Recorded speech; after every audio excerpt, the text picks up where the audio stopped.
cette nouvelle vidéo. Alors moi ça fait 4 mois que j'ai les DJI Neo et c'est vrai que je vois en ce moment que son prix ne cesse de baisser. Donc là récemment je l'ai vu à 160 €. Donc par rapport à ses débuts quand c'était vendu 200 €, c'est vraiment une belle baisse. Alors qu'on parle d'un drone qui est sorti il y a à peine 6 mois quoi. Donc moi ça fait 4 mois que je l'ai et c'est peut-être l'heure de faire un petit bilan si jamais vous souhaitez l'acheter prochainement. Alors moi j'ai commencé avec le drone Parrot et après Parrot, ils ont arrêté les drones tout simplement. Et depuis je suis passé chez DJI, donc j'ai déjà eu le Phantom 3, les DJI Mini 2, le DJI Spark, j'ai même eu le Tello. Donc le Tello en fait pour moi c'est un peu le précurseur, l'ancêtre du DJI Neo. Parce que le Tello, c'est pareil, c'était un petit drone qui pouvait être pilotable juste avec le smartphone. Je me souviens plus si on pouvait faire ça avec les gestes. Mais quoi qu'il en soit, le Tello à l'époque, il était pas terrible, vraiment. À part les photos. Il faisait des photos en 5 mégapixels, mais ça tenait la route. Et tout le reste, par contre, non, c'est pas terrible. La vidéo en 720p, pas stabilisée du tout, c'était une horreur. Revenons sur le DJI Neo. Moi, ce que j'aime sur ce drone, c'est que c'est un peu le couteau suisse pour pas mal d'utilisations. Alors, en l'occurrence, il y a 3 types d'utilisation. C'est ça qui fait un peu la force de ce drone, hein. C'est conçu pour un utilisateur lambda, un peu un usage vacances, familial. Vous n'avez pas envie de vous prendre la tête avec des boutons, apprendre à piloter, et le DJI Neo, il est vraiment fait pour vous. Juste avec le smartphone, il y a des modes de vol qui sont programmés pour vous donner des images spectaculaires, et ça c'est vrai que niveau prise en main, c'est juste génial. Et dans la foulée, DJI, ils ont sorti aussi plusieurs bundles, donc des packs, pour 2 autres types d'utilisation. Le premier, donc c'est le Fly Combo, le Fly More Combo, je crois, donc qui est juste un drone classique. Donc là, c'est vendu avec une télécommande et plusieurs batteries. Donc qui permet d'envoyer le drone un peu plus loin qu'avec votre smartphone. Donc je sais que les smartphones, c'est limité à 50 mètres, peut-être même un peu moins. Donc si jamais vous achetez juste le drone pour l'utiliser avec le smartphone, faites attention quand même là où vous l'envoyez. Après, comme je vous dis, avec le smartphone, vous n'avez pas beaucoup d'options de manœuvre, de pilotage. Vous ne pouvez pas faire grand chose avec ça, à part utiliser les modes déjà programmés. Bien sûr, vous pouvez l'envoyer un peu à gauche, à droite, en mode manuel, mais ce n'est pas ce que j'appelle piloter vraiment ce drone. On ne pourra pas vraiment faire des vols comme on veut, quoi.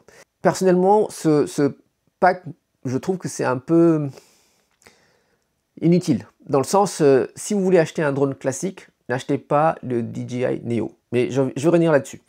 On va parler du 3e pack, le 3e bundle, donc qui est le Fly More FPV, je crois, ou quelque chose comme ça.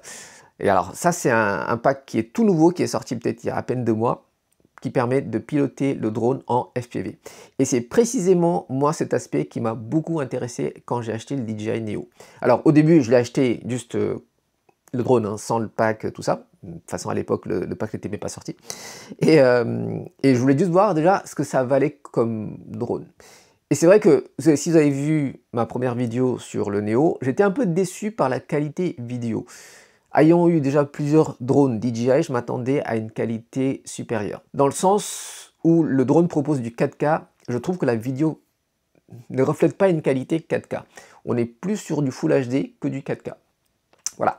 Après, vu le positionnement tarifaire, ce n'est clairement pas un drone professionnel. Après, pour un drone amateur ou grand public, je trouve que pour ce prix, c'est quand même très bien. Dans le sens, c'est du Full HD, mais c'est quand même pas mal. C'est un Full HD utilisable, même dans un cadre professionnel. Si vous avez juste un plan ou deux à insérer sur un projet, ça passe. Vous avez l'effet waouh. Et c'est là qui fait sa force. C'est-à-dire c'est un petit drone compact pour un multi-usage. C'est le couteau suisse qui sait faire beaucoup de choses, mais qui ne le fait pas forcément excellemment. Et c'est vrai que la possibilité de faire du FPV avec les DJI Neo m'avait beaucoup intrigué. Et c'est un peu pour ça que je l'avais acheté. Avant le DJI Neo, si vous vouliez faire du FPV, fallait mettre plus de 1000 balles dans du matériel convenable. Et encore, faut aussi s'y connaître en bricolage. Parce que les FPV avant DJI Neo, oui, parce qu'il y a un avant et après les DJI Neo. Puisque avec un prix aussi rikiki, ils vous proposent une autonomie de dingue. On parle là de 10-12 minutes, ce qui est juste incroyable si vous voulez faire du FPV. Si vous voulez faire du drone classique, par contre, là non, je vais plutôt vous orienter sur le DJI Mini ou le Mini 4K par exemple, qui est très très bien et qui est aussi dans ce tarif-là. Peut-être même moins cher que le bundle. Et en plus, vous avez une autonomie de 30 minutes, ce qui n'est pas rien quand même. Voilà, c'est pour ça que tout à l'heure je vous disais que si vous voulez juste faire du drone classique, le Neo n'est peut-être pas approprié. Voilà, ça c'est mon point de vue. Par contre, pour faire du FPV, c'est un régal. Alors, à l'époque, quand je voulais acheter, en fait, il n'y avait pas de bundle, il n'y avait pas le pack FPV avec le Fly More qui est sorti avec le Neo. Du coup, j'étais coincé et j'étais un peu frustré parce que je me suis dit, mais quand est-ce que DJI vont sortir quelque chose d'abordable pour voler avec le Neo? Alors, il faut aussi savoir, c'est que le DJI Neo vole sur le dernier modèle de transmission, OcuSync 4 ou 3, je crois que c'est 4. Tous les casques goggles avant le 3, en fait, ne sont pas compatibles avec le DJI Neo. Tout comme la manette Motion Controller, c'est pareil. Je sais, tous les puristes ils vont crier, c'est un scandale, on ne pilote pas hein, du FPV avec du Motion Controller.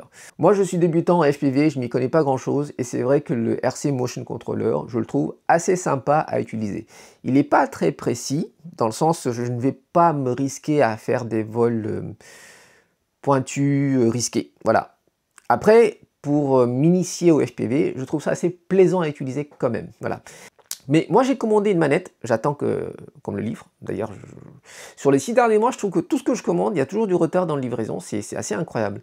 Et donc pour revenir au Neo, j'étais obligé d'acheter le pack Avata 2 avec le goggles pour pouvoir faire du FPV avec les DJI Neo, sinon je ne pouvais pas. Et le truc c'est que 10 jours après mon achat, ils ont sorti le bundle Flymore FPV pour DJI Neo à 500 balles. Un peu les boules. Mais ça va. En fait, avec le pack que j'avais acheté, comme je vous dis, j'ai aussi l'Avata 2.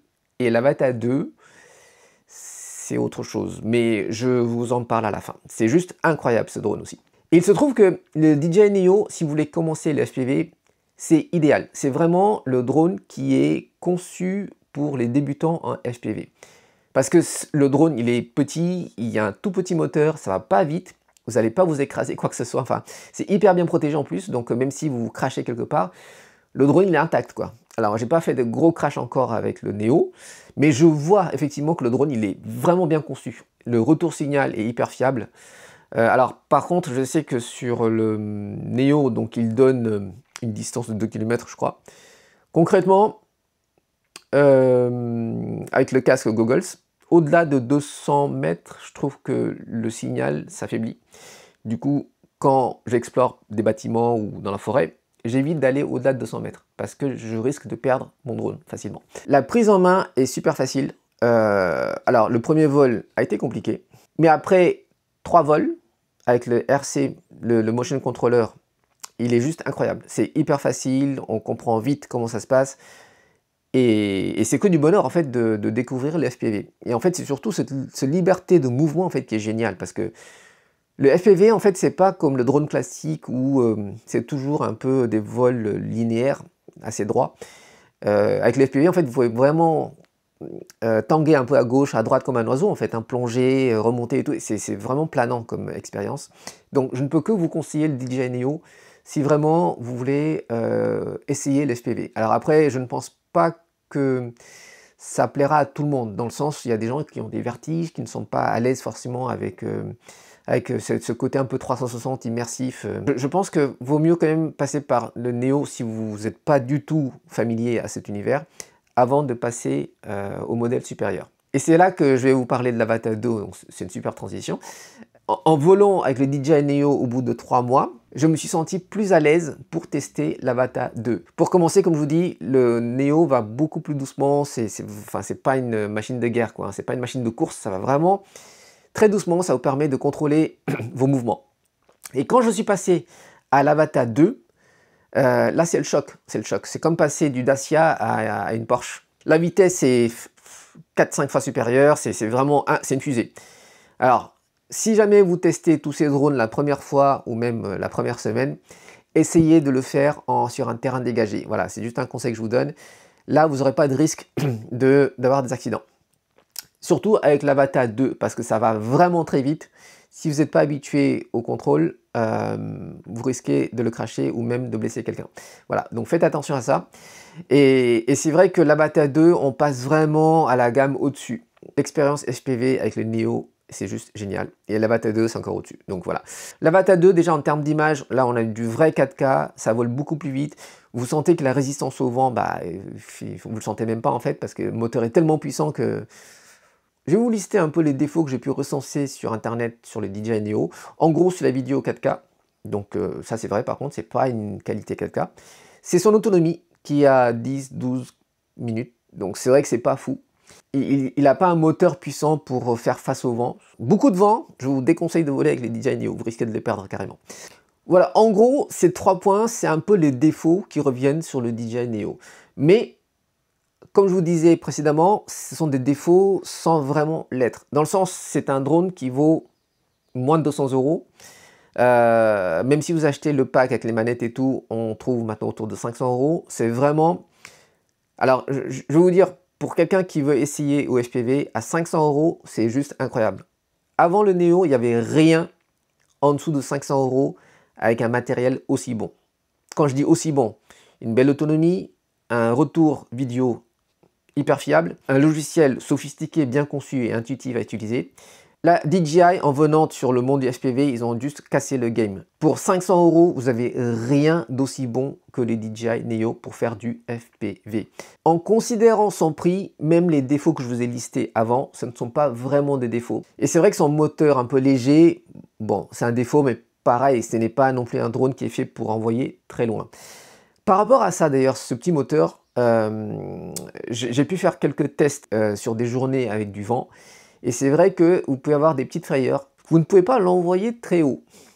Plus le drone va haut, plus il se prend du vent. Et moins il est maniable. Une fois, je me suis retrouvé en hauteur. Alors quand je dis hauteur, j'étais peut-être à 30 mètres. C'est pas si haut, hein, en fait. 20-30 mètres. Et là, le vent était tellement fort que le drone n'avançait plus. C'est-à-dire que je l'ai envoyé à 200 mètres. Et je voulais qu'il revienne. Et là, il revenait plus. Il faisait du surplace. Et quand c'est comme ça, ben, j'ai pas le choix. J'ai dû le plonger pour descendre à moins de 5 mètres au niveau du sol pour pouvoir le ramener. Parce que à moins de 5 mètres, vous avez plus de maniabilité, il y a moins de vent. Et c'est comme ça que j'ai réussi à récupérer le drone. Donc faites très attention si vous volez avec le DJI Neo.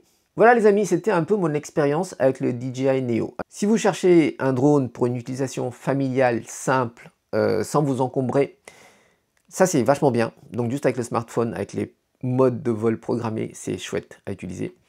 Et si vraiment vous voulez faire du FPV, là je vous dis foncez, le Neo il est vraiment fait pour vous. Moi en tout cas j'ai eu beaucoup de plaisir à voler avec. Et j'ai envie de dire que c'est un peu dans ces deux cas d'utilisation que vous devriez acheter le Neo. Et pas pour faire du drone classique. Voilà mon bilan sur les DJI Neo au bout de 4 mois d'utilisation. Dites-moi ce que vous en pensez. Si vous avez des questions sur ce drone, n'hésitez pas à me les poser. Bien sûr, si vraiment je vois qu'il y a d'autres nouveautés qui arrivent sur ce drone, je vous tiendrai au courant. Ah si, petite frustration quand même sur ce drone, c'est que quand vous le pilotez donc sans télécommande, radiocommande, juste avec le smartphone, vous n'avez pas accès au paramétrage vidéo ni photo du drone. C'est-à-dire qu'il est en full auto. C'est-à-dire que si la lumière vient à baisser, bah, l'ISO va être hyper élevé, l'image sera plus granuleuse et vous n'avez pas d'accès au contrôle là-dessus. Et en fait, voilà, je pense que c'est fait exprès. Ça, c'est un regret. Je trouve ça dommage parce que si vous ouvrez un peu l'accès, vous aurez une bien meilleure image que si vous utilisez juste en full auto. Voilà. D'ailleurs, petite astuce sur le Neo, essayez de régler l'ISO au maximum à 400 ISO et pas au-dessus. Parce qu'au-dessus, l'image, je trouve que ça devient un peu du bouilli, donc c'est pas utilisable. Voilà, mettez-le au maximum à 400, et à partir de là, vous pouvez y aller les yeux fermés, tranquillou. Tout est géré en automatique, et c'est vraiment un régal. Même en basse luminosité, j'ai dû l'envoyer une fois au soleil couchant. Et c'est pas choquant, l'image est très belle, c'est exploitable. Évidemment, il y a mieux, mais pour le prix, c'est juste génial, quoi. Voilà les amis, je vous retrouve sur une prochaine vidéo. Si vous avez aimé, likez la vidéo, n'hésitez pas à vous abonner aussi. Et puis je vous retrouve sur la prochaine. Bisous!